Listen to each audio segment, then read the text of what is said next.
Bismillahirrahmanirrahim. Assalamualaikum warahmatullahi wabarakatuh. Saya Handi Nasution, 0446799163 Ilmu Komunikasi. Kita patut berhamdalah atas karunia terbaik yang Allah berikan kepada kita sampai dengan saat ini, dan kemudian kita haturkan salawat serta salam kepada Nabi Muhammad SAW beserta kerabat, keluarga, tabi'in, sehingga ajaran ilahiyah sampai kepada kita semuanya. Dan insya Allah kita berada di surga nanti bersama Nabi Muhammad SAW. Amin. Yang saya hormati dosen Bapak Afif Restu Fauzi serta teman-teman yang saya banggakan. Novel coronavirus atau COVID yang pertama kali diidentifikasi di Wuhan, Tiongkok, diberi nama coronavirus DC 2019. COVID-19, Co berasal dari corona, V berasal dari virus, dan D berasal dari DC atau penyakit.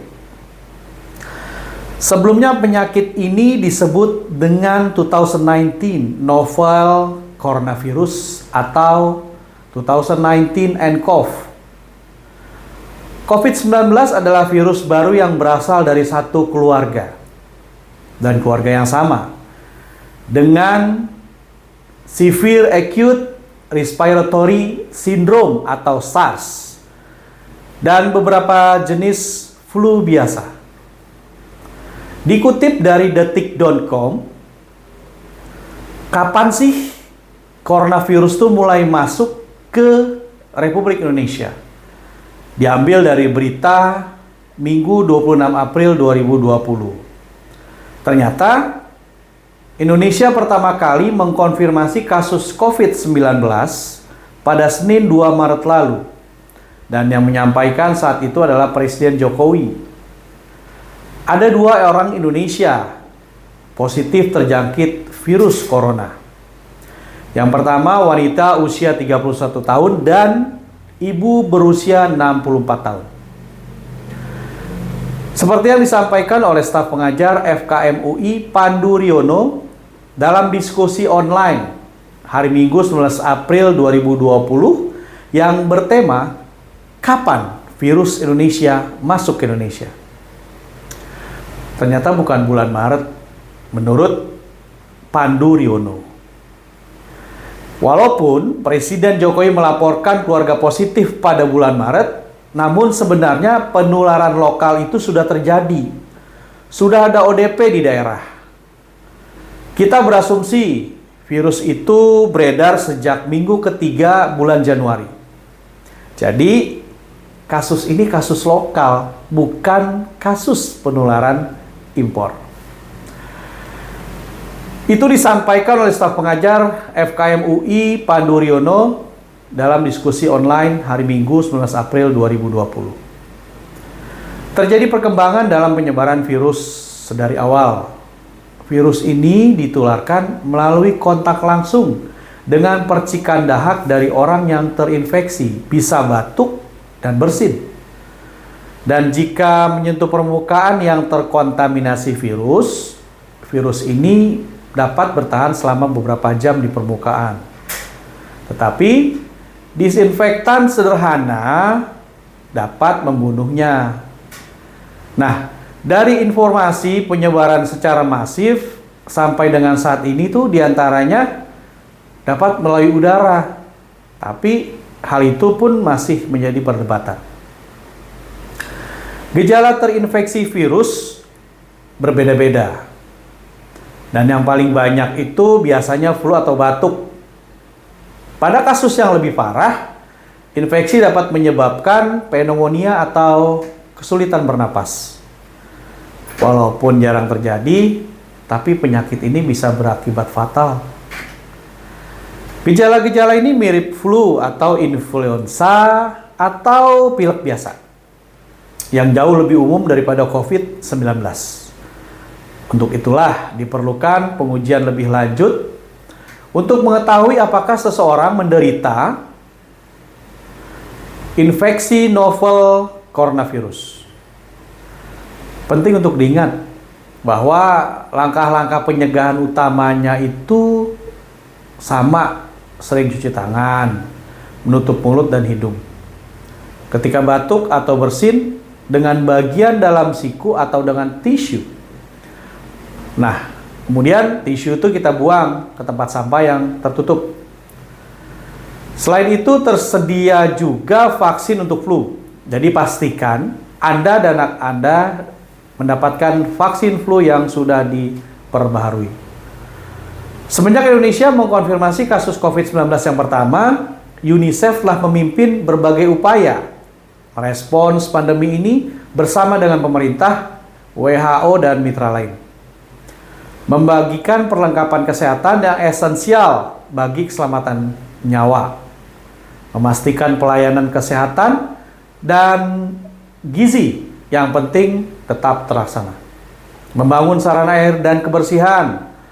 Dan memastikan anak-anak juga mendapatkan pendidikan serta perlindungan.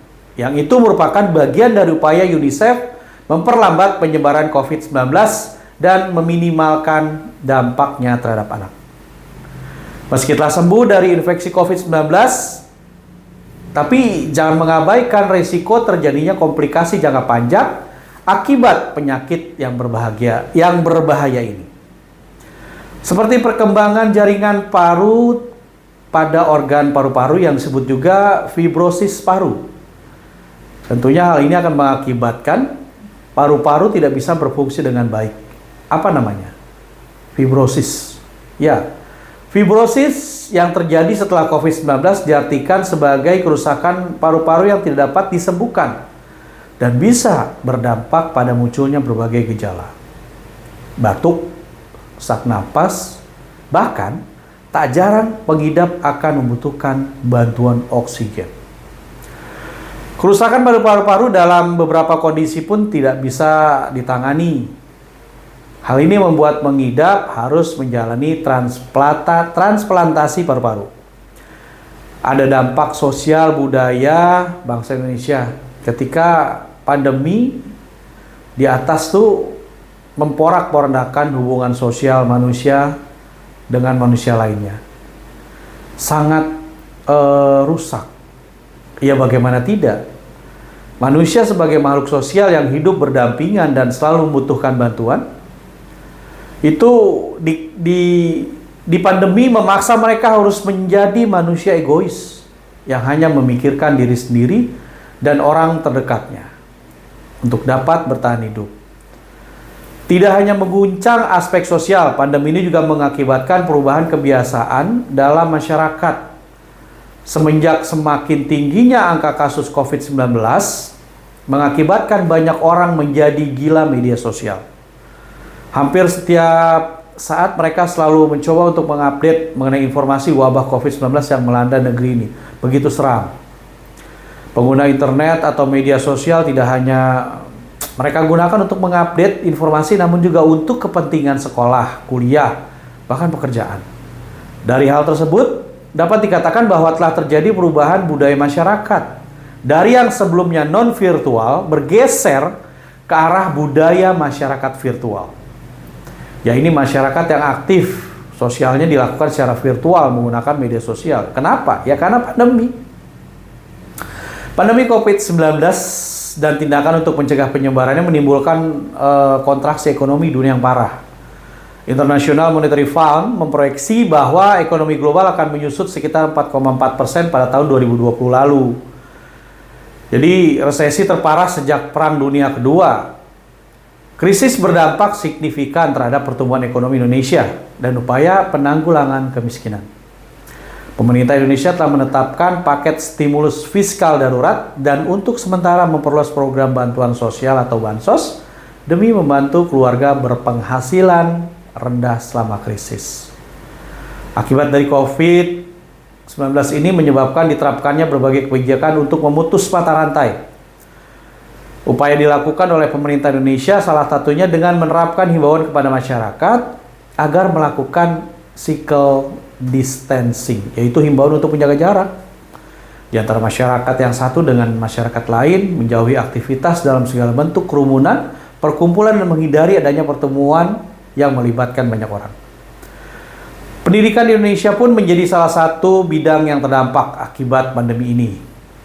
Dengan adanya pembatasan interaksi, Kementerian Pendidikan di Indonesia juga mengeluarkan kebijakan yaitu dengan meliburkan sekolah dan mengganti proses kegiatan belajar mengajar atau KBM dengan menggunakan sistem daring.